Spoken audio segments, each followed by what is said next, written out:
Salut tout le monde, j'espère que vous allez bien.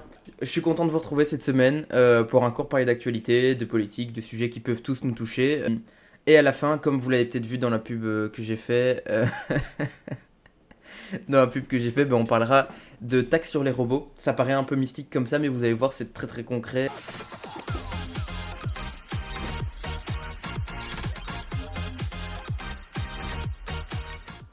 Et voilà, on va parler de taxes robots. Ismaël préfère les chiots, il cache son dégoût pour la plèbe. Alors, mais je sais pas qui t'es Xeno, hein, mais c'est pas vrai du tout. Genre, j'ai un vrai débat interne entre chat et chien, mais je vais pas l'exprimer plus ici. Donc, on va parler maintenant de la taxe robot. Soit, les chiens sont bien au-dessus, c'est bien connu. J'adore ce débat.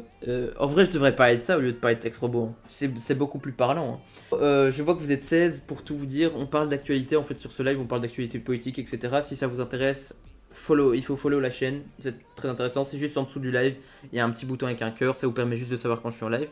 Bon, vous travaillez, peut-être, vous avez peut-être déjà travaillé, comme job étudiant ou quoi, mais ce qui est assez sûr, c'est que vous allez travailler. Et en Belgique, un truc sur lequel on tombe tous assez d'accord, c'est que les gens sont très taxés. On est très taxés sur notre travail. Moi, je fais un job étudiant, j'ai pas beaucoup de taxes, mais quand on travaille avec un vrai contrat, on a des taxes qui sont immenses. Qu'on soit indépendant, qu'on soit salarié ou quoi, on est très très taxé. Ces taxes, elles ont un sens. Elles sont là pour financer la sécurité sociale, pour financer plein de choses qui permettent en fait de mutualiser des coûts qui, si ils ne l'étaient pas, par exemple comme aux États-Unis, la santé c'est pas mutualisé, ben ça coûte très cher si vous devez vous faire opérer, vous allez en avoir pour des milliers d'euros. Ici, ça vous coûte moins cher, c'est plus accessible. Le problème, c'est quoi? C'est qu'on se rend compte au fur et à mesure des évolutions technologiques que les robots, et attention, la robot est entendu sous un terme très large, c'est pas les robots comme on les voit que les machines, hein. C'est l'automatisation, ce qui automatise le travail et qui donc remplace les êtres humains, euh, a vocation petit à petit à remplacer le travail humain et donc à faire perdre des emplois, même si ça en fait gagner évidemment, mais à faire perdre certains emplois, et donc à faire perdre ce revenu sur ces emplois, c'est-à-dire ce revenu fiscal en fait pour l'État qui permet de financer d'autres choses. On est 18, c'est vraiment très, très cool que vous soyez là, en tout cas j'espère que ça vous intéresse. Et la question c'est, est-ce que ces robots qui remplacent ce sur quoi on pouvait prélever avant de l'argent doivent être taxés? Quand un chef d'entreprise se dit, voilà, moi avant j'avais 10 employés qui travaillaient là-dessus, maintenant je peux l'automatiser et n'avoir plus que 2 employés qui travaillent là-dessus pour surveiller l'automatisation, ben, le patron il gagne beaucoup d'argent en faisant ça. Est-ce que du coup on peut lui dire, tu as gagné beaucoup d'argent, eh ben les robots et les automates qui te permettent de gagner de l'argent, on va les taxer. Donc on taxe pas le robot en lui-même, c'est pas un robot qu'on va les taxer, mais on va taxer l'automatisation et l'argent qui est gagné par rapport à ça. Non, non, voilà, ok. Justement, je pense que j'ai peut-être répondu juste indirectement à ce que tu dis, puis je comprends pas pourquoi on taxe les robots. Est-ce qu'on les paye en premier lieu? Non, justement. Donc on ne paye pas les robots et donc on va pas taxer, on ne va pas taxer un revenu des robots. En fait, on va taxer une plus-value ou un bénéfice que fait un patron ou que fait quelqu'un en se servant de robots alors que ça lui aurait coûté en main d'œuvre, on va dire. Je sais pas si vous voyez un peu ce que je veux dire. Salut Exter00, c'est trop bien d'être là.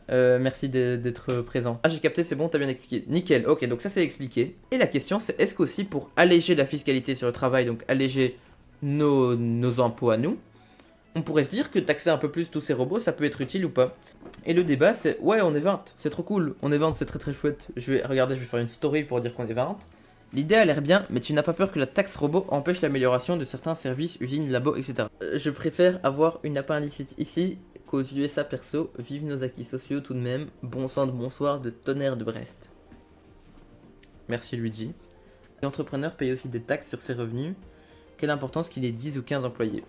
Ben justement, le fait qu'il ait 10 ou 15 employés, c'est que les 5 employés de différence, les 5 qu'il aura licenciés ou dont il se sera séparé pour les remplacer par des automates, genre, soit ils devront se retrouver un boulot, soit ils vont un peu vivre au crochet de l'État pendant un petit temps parce que ils auront besoin de l'aide de l'État, donc il ne financera plus le pouvoir d'achat d'une famille, de ménages et de personnes. Donc tu vois, il participera un peu moins en fait. Non, notre modèle de taxe est vraiment bien. Enfin oui, c'est chiant de voir la différence entre notre salaire brut et net, mais on sera tous d'accord pour dire de ne pas avoir les capacités de payer des soins est horrible, personne ne voudrait ça. Ah, mais c'est bien, vous réagissez, c'est trop bien. Franchement, merci de participer. On est 20, c'est trop bien. Ça fait quelques minutes qu'on est 20 comme ça. La dernière fois, on avait été 21 fois et ça fait pfiou, comme ça. C'était un peu décevant. Donc, Exter, sur les robots, il faut compter le coût d'acquisition du robot, le coût des entretiens réguliers, souvent très cher, etc. À voir si ajouter une taxe rendrait pas difficile l'automatisation. Oui, tu es pour. Tu es pour la taxe ou pour l'automatisation? Je crois l'automatisation, mais juste pour être sûr. Et Lloyd, les robots consommeront de plus en plus d'énergie, peut-être taxer davantage d'électricité et autres sources d'énergie consommées par ces robots, avec un régime de taxation plus light pour les ménages. Ok, cela permettra de financer la transition écologique plus les caisses sociales. C'est smart ça. J'étais en train de lire ta première partie, je me disais merde, ça va retomber quand même sur les ménages et sur les foyers, mais c'est sûr que si tu fais une différence entre l'énergie utilisée par les entreprises et l'énergie utilisée par les ménages, je sais pas si, enfin ça doit être faisable, hein. Et ben là tu dis du coup oui, ben c'est pas directement sur l'automatisation qu'on va vous taxer, mais c'est sur l'énergie que vous utilisez. Et puis ce sont des boulots perdus par l'automatisation des tâches, mais il faudra plus de techniciens, d'ingénieurs et de designers à voir si ces boulots sont vraiment perdus sur le long terme. Ok, oui, donc il y a cette question de ces gens qui perdent leur travail au profit, on va dire, de l'automatisation, qu'est-ce qu'ils deviennent? Il est clair que c'est des gens qui doivent retrouver un travail, parfois pas forcément, hein, parce qu'ils partent en pré-pension ou quoi. C'est des gens qui doivent retrouver un travail, mais le problème c'est que ces jobs sont pas forcément les mêmes. C'est-à-dire qu'il y a une certaine polarisation du monde du travail. Il y a des emplois très manuels qui sont plus facilement d'ailleurs remplaçables et automatisables. Mais les gens qui les faisaient ne peuvent pas se reconvertir du jour au lendemain en designer, en technicien ou en ingénieur. Donc eux, qu'est-ce qu'on en fait? Est-ce que pour justement pallier à ça et au fait qu'il faudra les aider par des aides sociales par la suite, est-ce qu'on peut pas aussi exiger des... une contribution de cette automatisation? Je sais pas si vous voyez ce que je veux dire, juste pour être sûr. Je reprends un avis de Exter qui disait il faut compter le coût d'acquisition des robots, etc. Ouais, c'est des investissements, mais il faudra s'assurer effectivement que cet investissement soit toujours rentable pour les entreprises et que on puisse favoriser l'innovation, etc. L'objectif serait surtout pas de créer un marché très peu concurrent, enfin très peu favorable à l'innovation et tout ça. C'est vraiment pas, ça doit pas être objectif, mais juste le fait de s'assurer que toutes ces innovations permettent quand même toujours de participer de manière équitable au, à l'effort en fait. C'est-à-dire que depuis très longtemps, quand on a mis en place ce modèle, ben, tous les acteurs économiques doivent participer à l'effort collectif pour financer les sécurités sociales, les assurances, etc. Mais les automates, en fait, deviennent des acteurs économiques qui produisent de la richesse. Enfin, moi, c'est comme ça que je crois le comprendre. Donc, comment les faire toujours participer? Je pense que c'est ça la question. Allez, je dirais en moyenne 4-5 de plus que la semaine dernière dans ce live, donc c'est vraiment cool. Mais dans tous les cas, je suis en live tous les jeudis à 17h. Ben voilà, il suffit de le demander. Merci Lloyd. Merci de suivre. À l'époque, personne ne faisait d'études. Aujourd'hui, ce n'est plus le cas. Ce que je vais dire est hyper théorique, mais si l'automatisation se fait de manière très progressive, probablement qu'il y aura un léger changement dans la société. Plus de techniciens, plus d'ouvriers dans la construction de robots. Pourquoi pas plus d'étudiants en ingé, etc. J'ai un point de vue assez trop optimiste peut-être. Non, mais je vois parfaitement ce que tu veux dire. En fait, je pense que déjà de toute façon, dans l'évolution qu'on peut observer actuellement, les gens font plus d'études et les gens sont globalement mieux formés. Parce que oui, effectivement, on a plus de mineurs, on a beaucoup moins de sidérurgie, etc. Et c'est d'ailleurs ce qui s'est passé dans certaines régions de Belgique, dont Charleroi, c'est que ben, les sidérurgies ont fermé, mais les gens n'étaient pas formés pour faire d'autres choses en fait. Et on n'avait pas les capacités de formation, et donc juste on a eu un gap entre le marché de l'emploi qui ne demandait plus des gens pas formés et les gens qui n'étaient pas formés. Et donc c'est ça qu'on doit éviter. On doit éviter une nouvelle fissure socio-économique en fait où les gens n'auront plus les compétences qu'on leur demande, les qualifications qu'on leur demande, et d'un autre côté où le marché de l'emploi demande des qualifications qui n'existent pas. Est-ce qu'on a la capacité actuellement de former autant de gens? Parce que l'automatisation, j'ai l'impression, va plus vite que la formation qu'on peut créer. Perso, je suis peu convaincu par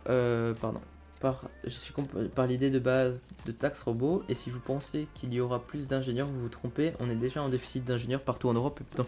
Oui, c'est ce que je disais un peu sur la fin. Et je sais pas si tout le monde va avoir envie de faire ces études là non plus. Il faut pas non plus, il faudra pas obliger les gens à devenir ingénieurs. Hein. Exter, oui, l'automatisation évolue très très fort comme tu le dis, mais à quel prix? Toutes les entreprises ne peuvent pas se le permettre, c'est probablement même une minorité je pense. Mais clairement, toutes les entreprises ne peuvent pas se le permettre, mais petit à petit elles vont de plus en plus le faire. Et donc on ne doit pas attendre que tout le monde les fait pour se dire ah merde, il y a beaucoup d'automatisation et on sait plus quoi faire maintenant. Au contraire, payer 10 employés ou en garder 2 et se payer un robot, sur le long terme, l'idée du robot va primer chez tout le monde. Ouais, c'est un peu ça le risque. Hein. C'est que ça va toujours coûter moins cher à une entreprise d'avoir un robot par rapport à des employés, quoi. Et même, il peut travailler plus longtemps, il n'a pas de droit du travail, tout ça, donc c'est beaucoup plus simple et pratique. Je vais terminer tout doucement parce qu'on arrive à 1 heure. On est certainement tous en blocus, en tout cas moi c'est mon cas, donc je ne peux pas me permettre de faire 12 heures de live. Il y a un sketch d'un humoriste français qui disait quelque chose comme le robot est un outil, c'est fou de se retrouver en concurrence avec un outil. Ouais, clairement. Mais il y en a qui parlent de robot pour la justice. Et on peut pas dire qu'un avocat ou quoi, c'est un métier peu comment formé ou peu. Oh, je n'ai pas le mot. Mais donc, je pense que tout le monde y songe et tout le monde pourrait y être soumis ou exposé, donc c'est une question qui doit se poser. Ce débat sur les robots, vous pouvez le continuer. Vous pouvez le continuer en fait, parce que moi je vais donner certains éléments. Le débat est allé dans un certain sens, mais vous pouvez aussi aller donner votre avis par écrit si vous avez envie de le faire, et voir un peu les avis aussi d'autres personnes. Oh mais attendez, je vais vous le faire comme à la Koh-Lanta là. Attendez. Là c'est plus de voice que Koh-Lanta, mais attendez, j'arrive. Ce débat sur la taxe robot vous était proposé par Il fera beau demain, mouvement positif. Et c'était bien ou pas? Il était. On est sur un petit. Donc en gros, c'est proposé par Il fera beau demain. J'arrête mes bêtises. Merde, je vous montre ça. Voilà, donc en gros, on est sur la plateforme Il fera beau demain. Visiblement, ça vous a fait rire, c'est bien. On est sur la plateforme Il fera beau demain. Et en gros, vous allez sur Je participe. Il y a match, donc c'est encore un il y a match, voilà, pour ou contre la taxe sur les robots. Hop, attendez, est-ce qu'elle est ici? Donc il y a plein de matchs comme je vous avais montré la dernière fois. Revenu universel, augmenter le coût des produits mauvais pour la santé et l'environnement, le numérique à l'école, le nucléaire, le service citoyen. Voilà, il y a plein de trucs. Les bodycams pour les policiers, comme on en avait parlé. Et voilà, ici on a faut-il taxer les robots plutôt que les travailleurs. Donc je clique dessus. Et là, on a une petite mise en contexte, une mini mise en contexte, on voit les votes et tout ça. Le débat n'a pas encore eu lieu en live parce qu'il faut abonnement, on organise ces débats et tout ça sur Zoom avec des experts et tout ça. Mais donc voilà, on peut voir les arguments pour, les arguments contre et voir ce qu'en disent les gens. En vrai, il y a pas mal de gens qui en débattent, c'est assez sympa. Mais voilà, donc si vous avez envie de donner votre avis, vous le faites ici. Ajoutez un argument contre, un argument pour. Je me remets avec ma grosse tête. Est-ce que je me remets avec ma grosse tête ou est-ce que je me remets avec ça? Et lui dit, l'avantage d'automatisation, c'est qu'elle permet aux hommes de se détourner des tâches ingrates et répétitives afin de se focaliser sur des réflexions de fond, des travaux qui requièrent de la créativité ou de la délibération intellectuelle. Pas certain que ce soit tant juste un remplacement. Ah bah sur cette question, est-ce que quand une entreprise prend des robots, est-ce que juste les gens qui quittent cette entreprise, ils vivent mieux? Peut-être que tu vas me dire que ce sera sur le long terme, mais en tout cas, on a déjà pu bénéficier de l'automatisation globalement, hein, avec plein d'inventions, le moteur et tout ça. Est-ce que ça va pour un mieux? Est-ce qu'on a plus de temps pour nous? Et c'est une question hein, globale, hein. Mais voilà, est-ce que ça nous permet vraiment de nous détacher de cette tâche ingrate? Et si oui, est-ce que ça nous le permet de manière positive? Voilà, je pense que c'est... Il y a plein de questions qui se posent et je vois que vous continuez le débat dans le chat. C'est vraiment très intéressant. Je suis vraiment très content de ce live. Ça a duré une bonne heure. On a pu bien débattre de plusieurs sujets. J'espère que ça vous aura intéressé. Voilà, écoutez, je vous propose qu'on se retrouve la semaine prochaine, même heure, jeudi, 17h. On parlera, je pense, de l'avenir de la Belgique. Merci pour ton live en tout cas. Première expérience sur Twitch pour ma part, c'était sympa. Ah bah écoute, trop bien, Lloyd. C'était une première expérience, c'est cool. Et si ça t'a plu, bah, c'est encore mieux. Moi je vous dis, on essaiera d'avoir un intervenant. Et peut-être aussi de vous faire intervenir vous. Genre que je vous prenne sur Discord ou quoi pour en débattre. Voilà, je vous dis à bientôt. Merci beaucoup. Je vous dis, n'hésitez pas à follow, à suivre la chaîne si vous ne le faites pas déjà. Je vous dis à bientôt. Allez, merci à tous. À bientôt. Salut.